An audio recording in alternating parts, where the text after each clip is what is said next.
Hi, it's Vex, and today we have the best cards of 2022. That is right, in front of us. We have the most powerful Commander cards that came out this year in 2022. I know we've had tons of product and lots of product fatigue. The good thing is, I'll be fatigued for you because I'm going to tell you what the best cards are so you can use them in 2023. There have been really powerful cards that come out this year. I don't have time to mention all of them. I'm only going to mention a couple by color, by multicolor, by land category, as you can see through here. If you don't want to check out the entire video, which I hope you do, I have a link in the description below that tells you all the good cards. Now, let's actually start. Let's start off with white. First things first, we're going to zoom right in. Right there. We're going to move it to the white section. White. Now, the most powerful card, there's no tie, right? The most powerful card is this card. Oh, sorry, Boseju's. Get out of the way. Most powerful card is Farewell. That's right. I think this is extremely the most powerful card. This is actually cards that are not my deck. I have like 10 more somewhere around. And yes, I have a lot of them because this is extremely powerful. Have multiple arts. Got extended art. Got the foils. I got a lot of Farewells. The reason I have a lot because this is the most powerful card. Let's read what it does. 4 white. Choose one or more. Exile all artifacts, all creatures, all enchantments, all graveyards. Wow. This thing doesn't just destroy it. Exiles. This thing has saved me from ridiculous games where I thought I could never win. I top decked or drew into a Farewell. And bam, I wiped them out. And I chose the things I got to keep that they are weakened. For instance, let's say I was playing an enchantment deck. I just got rid of the artifacts, creatures, and graveyards. Boom, knocked them out. Essentially, knocked them out of the game. And I had all tons of enchantments left, so I was still in the game.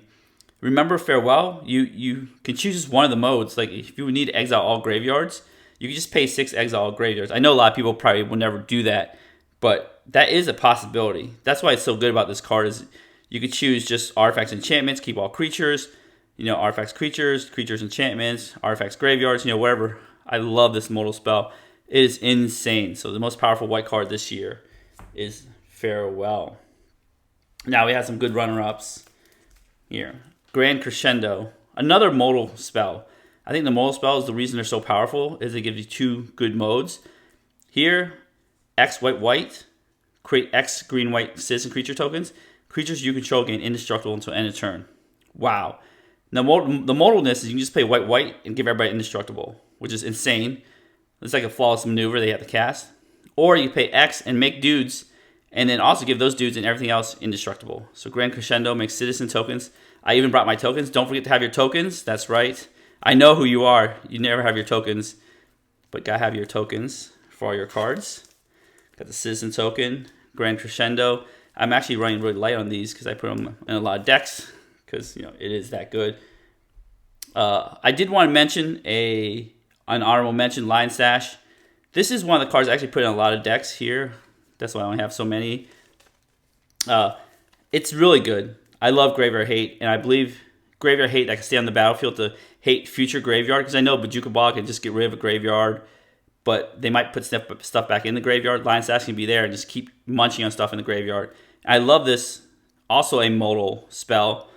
It could be a creature, it could be an equipment, either or. And the cool part is if it's an equipment and somebody wraps, it just falls off and becomes a creature. It's insanely good. So that is the white section. Let's move on to blue. I know these, like Otawara has a blue color identity, but that's technically land. So let's move over here to our blue section right there. I don't have a lot of these cards because blue is a little, how do you say it, weak this year compared to like white or green or black. Blue and red are a little weak, but the blue cards this year, I think number 1, by far, Jin Gitaxias Progress Tyrant. I know it's a very hefty price. Price as in cost of the card and price of the cast. 5 blue, but it's worth the price. Legendary creature, Phyrexian Praetor. Whenever you cast an artifact, instant, sorcery spell, copy that spell. You may choose new targets for a copy. This ability triggers only once each turn. That's insane. It just doubles up your thing once each turn. So I have the copy tokens. However, the important part is here. Whenever an opponent casts an artifact, instant, or sorcery spell, counter that spell. This ability triggers only once each turn. This is insane. Kind of pseudo doubles yours and halves them, or forces them to cast a spell, get a counter, then cast another spell. So it's extremely good for what it does. It kind of warps the game around it, gives you value. Any sorcery speed thing that your opponent has, they either have to negotiate with other opponents to cast an instant on their spell on their turn to cast a sorcery on their turn. So it's very, very good. Then runner-up, Vesuvian Duplimancy, another thing that you use your copy tokens on. Don't forget your tokens again. 3 in the blue, enchantment. When you cast a spell that targets only a single artifact or creature you control, create a token that's a copy of that artifact or creature, except it's not legendary. Wow. I have this in my Orvar deck, and guess what? You target Orvar, bam, you have non-legendary Orvar. So it's really good. So we have these copy tokens. That's about it for blue. Let's get to this here. Black. Scooch over a little bit there. Black. Now, the best black card by far, and the price tag basically says it all, is this card. Black Market Connections. That's right. I have a bunch of these. Yes, I implore you to buy as many as you can because this will go up. And if your decks need them, your decks need them. If you don't, you can sell them or trade them later, for other stuff. So Black Market Connection. Let's read what it does. 2 black enchantment. At the beginning of your pre-combat main phase, choose 1 or more. Insane. But you have to choose 1. You can't choose 0. But it's after you draw, so it's cool. Create a treasure. Draw a card. Lose 2 life. Create a treasure. Lose 1 life. And then create a 3/2 colorless shapeshifter creature token with changeling. Lose 3 life. Okay, wow. And usually when you play with this early, you pick all modes. And if you're running low in life, you pick treasure or draw a card. So you're going to pick 1 mode. Yes. Also, have your tokens right here. This is actually, I think, the technically correct treasure that Black Market Connection makes. But this is a generic treasure that everybody uses. So have your tokens. Shapeshifter. I know some people use the back of cards, and I hate that. Always get your tokens. I know I feel like I'm broken record. But these shapeshifters do matter because these are usually they're sometimes 1/1s. These are 3/2s. Changelings is good in your creature decks. So that is black. Now the runner-up, which I have heavily invested in, as you can see this giant pile here. Protection Racket. Yes. If you never play with or against this card is very good. Now it doesn't read very good, but it plays very good. The unfortunate part is it really competes with Black Market Connection because it's 2 in a black enchantment. Right, same casting cost, same card type. Essentially, it kind of does what it does. At the beginning of your upkeep, repeat the following process for each opponent in turn order. Reveal top card of your library. A player may pay life equal to the card's mana value. If they do, exile the card. Otherwise, put it into your hand. So, what usually happens at the beginning of the game, you play Protection Racket. They'll just pay life so you don't get the card. It's like a reverse Dark Confidant type deal. Towards the end of the game, where people have few life points left, they'll just give you the card. Unfortunately, a third of your deck is lands. So basically you get 1 land that pays 0 life. They're not going to give you a free land unless you're doing some political actions there. Then 3 cards. And then 2 other cards. If the average mana value of a deck, including lands, is like 2.5, you're dealing 5 damage per round. And sometimes you get lucky. You flip over something like Jin Cataxis. Are they willing to take 7 to not give you Jin? Are they willing to give you Jin? Like, who knows? So this is an insanely good card. It's very slow at the beginning of the game, but towards the end of the game, you're just getting tons of cards. All right, on to red. Red is sparse, so red is actually right here. Don't even need to move the camera that much because we only got tiny piles. And the funny part is they both make treasures. The best card in red is Ancient Copper Dragon. 4 red. Creature Elder Dragon. I'm very sad that it's not a legendary creature Elder Dragon. But I'm very happy it's not a legendary creature Elder Dragon. Imagine this as your commander. Wow, insane. Okay, anyways. Flying.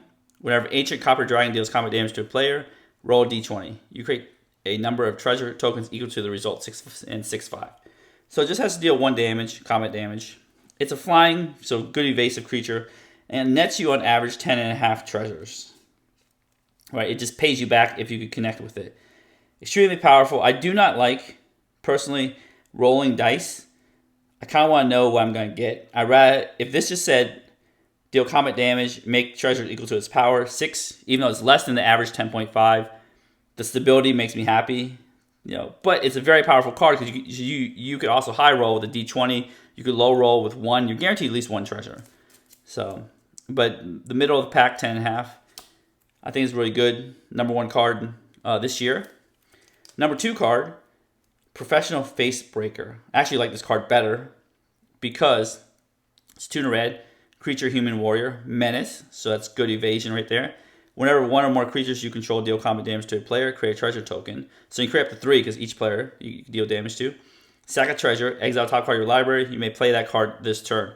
So the reason it's so good is because it makes mana, right, middle ability, and then gives you cards, last ability. So if you had these 2 together, Ancient Copper Dragon, you roll 10 treasures. You can sack 1, flip the top card, play it. You can even get extra treasure because of Professional Face Breaker if this hits. So very synergistic, these 2 cards, actually. I think it's really good. All right, on to green. Green was really sad, minus this card in the middle.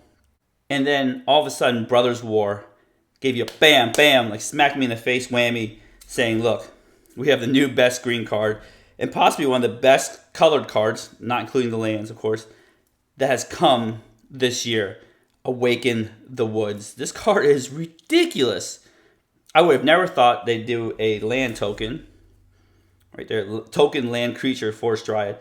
I never thought they would do this, or they would do it very sparingly, saying 1 in a green or green, create a land, a Dryad Arbor, essentially. No. They went on the other end of the spectrum. They gave you one of the best cards ever. Awaken the Woods. Let's read this. X green, sorcery. Create X 1/1 green Forest Dryad land creature tokens. So basically create X of these Dryad Arbors. Wow. You know what this means? This means that you literally can trigger landfall X times. You make X tokens, so you can double tokens. So it's not just landfall, it's tokens. And if you double tokens and do double landfall, that's insane. So like Ancient Green Warden with a doubling season out, you might as well just play this and win, right? This is a scalable spell. It's an X spell. It goes into Hydro decks, an 8 X spell matters deck like that one, I think, Team or Commander in 40k. It's also an X spell, which is insane. I wish it was just like a static number to make it a little bit more less powerful, but this scales. So you got 10 mana, 8 green, 8 landfall triggers, 8 piece of ramp. You don't even need a landfall synergy. You just made 8 tokens, 8 mana. So next turn you untap. These are something sick. You untap. You got 8 more mana. Like you just literally like ramp yourself. They are vulnerable to board wipes because they are creatures. I still in disbelief that Wizards actually printed a card like this. If you ever, and I hope you never play against it because this card, you know what? That's a lie. Because this card is so powerful, you will play against it. People love landfall. Get ready for it. Yes, people will be bitter and upset and go to Twitter and yell and scream, but it is what it is. The card exists. Deal with it. The runner-up, however, is a weak Silverback Elder. I know Defiler Vigor exists, is in the same set, but I actually like this card better. Silverback Elder. I might put this one in my Azusa deck. Who knows? It is 2 green. Creature, Ape, Shaman. Can go that monkey deck and jumpstart. Whenever you cast a creature spell, choose 1. I love the modal spell, kind of like Beast Whisperer, whenever you cast a creature spell. Destroy target artifact or enchantment. I got too excited about this card. I actually like this card as a fair card better than Awaken the Woods. This is just an unfair card. You could destroy something, like Aura Shards. Look at the top 5 cards of your library. Put a land card from among them onto a battlefield tap. It's a little ramp. Usually 5 cards, you'll find land. Gain 4 life. This is rarely used, but is useful if you're low in life. Let's say somebody protection rackets you over and over again, or you have Black Market Connection out. You can gain life. So everything here is valuable and useful, and I love this. It's a big fat body, 5'7". Reminds me of like Elder Gargaroth, but except for just, I love being able to just destroy stuff. Destroying things makes me happy. All right, let's move on to the multicolored. Move it over here. Multicolored. So I have a mixture of commanders or cards. Let's see here. Well, we'll talk about those later. I believe the 2 most strongest multicolored cards in the 99, not just commander, are Shorkai and Jetmir. I'm always putting Jetmir in anything that runs Naya because Jetmir is so just so good. It's 1 red, green, white, legendary creature, cat demon. So it's a cat demon. I mean, what's not to love about that? 5/4. It's a big dude. Creatures you control get +1/+0 and have vigilance as long as you control 3 or more creatures. So Jetmir +2 would make Jetmir 6/4. That's really good. Vigilant. Then creatures you control +1/+0 have trample. You have 6 or more creatures. That's really good. So if you're playing the card that I put over here, Awaken the Woods, could awaken Jetmir. And then if you have 9 creatures +1/+0 and all the +1s stack, so you can do +3/+0, vigilance, trample, double strike, right? So Jetmir can be an 8 for vigilance, trample, double striking creature with 8 other creatures. Extremely strong, very good in 9/9. I just love Jetmir. Then Shurikai, extremely good in 9/9 because it's not a creature, so it's just an artifact, 1 type, 2 white, blue, legendary artifact vehicle. So it is a vehicle, so it can be turned into a creature by crewing it. 1 tap, draw 2 cards and discard cards. So essentially, 1 tap, draw 1 card, but you get a filter. And then make a pilot, so make a dude. So not only are you drawing cards, ripping through your deck, you make dudes that can eventually pilot. 3 dudes can pilot Shurikai. So I think it's very valuable. Even if you never intend to I mean crew Shurikai, you could just gain value by drawing cards. And if you have Teferi's Ageless Insight, you could draw double cards and only discard 1 card. So I think it's very good in 9/9. So those are the 2 multicolor cards are very good in 9/9. The artifact that's extremely good in 9/9 right here, Relic of Legends. I think it's the most powerful artifact in printed this year. There might be other powerful ones, but I think this is the most powerful one. Maybe the 40k one lets you come back to life at 1 life. If I'm dead, coming back and dying again, whatever, it is what it is. But this card is super powerful because it's a very good utility card. Has the Coalition Relic look. But 3 mana, it's a 3 mana rock. Tap, add 1 mana of any color. So the standard for 3 mana rock. Tap an untapped legendary creature you control, add 1 mana of any color. This is really good because you just summon Jetmir, tap Jetmir right away. Because this ability happens on this, not a creature. Then they add a mana, then you tap this to add a mana. If you have legendary creatures, this gets much better and better. Every creature is legendary nowadays, so that's why this card is insanely good. All right, let's go to the colorless. I know you've been staring at my Boseijus forever. The colorless cards are the land cards. I guess the lands, let's say lands. And then we have these lands right here. The Triomes, they finally finished the cycle. I have the full art ones I use on my deck techs. I think they look pretty neat. Right there we have all the allied shards. So you have Jetmir's Garden, Rafine's Tower, Sparta's Headquarters, Inner's Lounge, Ziatora, Proving Ground. Nothing special here. They just finished the Triomes, so colors get smoother in 3-color plus decks. Triomes. I love this in Dominaria United. The made basic land types. I know Kaldheim had the snow lands, but the cool part about it is you could just use these as proxies for real dual lands, since they printed Magic 30. Who needs real dual lands, OG dual lands? These are real cards that you can use as proxies. But I like having another set of duals, common duals that you use to fetch with 3 visits and such, or fetch lands. The ETB tap, very simple design. Right here. Oh, I forgot to mention, hiding out here is another good colorless card in 99. Elias Ilkor, Sadistic Program. White and black. I know, it's hiding out right here. I almost forgot him. Legendary creature, Phyrexian Core Cleric, Death Touch. When another creature enters the battlefield under your control, you gain 1 life. When another creature you control dies, each opponent loses 1 life. So Aristocrat's theme, very good in 9/9 there. Actually, it's a very good commander itself too. I'm thinking about switching my Atheros deck. If you haven't seen my video, check out my video about that. Okay, going to the main event of the lands. Now, if these lands weren't printed this year, I would rate Awaken the Woods as number 1, Farewell as number 2 card of the year, and Black Market Connection as number 3.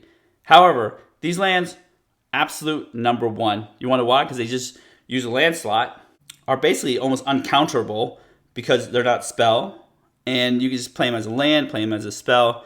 the cost of adding these, besides the cost of actually buying the cards themselves, of adding these to your deck is kind of low. You just replace the basic if you aren't playing a lot of like, cultivates, Kodama's Reaches and stuff with these, or just technically like this, Boseiju. Boseiju is the best one, of course. That's why it's in the middle of the pile. Number 1 card for 2022. Boseiju. Let's read what this does. Legendary land, add 1 green. It even comes in untapped, so you play it. You can even tap it right away, or you keep it in your hand, or you can play it, sack it somehow, and then put it back in your hand, and then channel it. Channel is 1 green, discard Boseiju who endures. Target artifact, enchantment, or non-basic lands, even like strip mine effect, wasteland effect, I guess.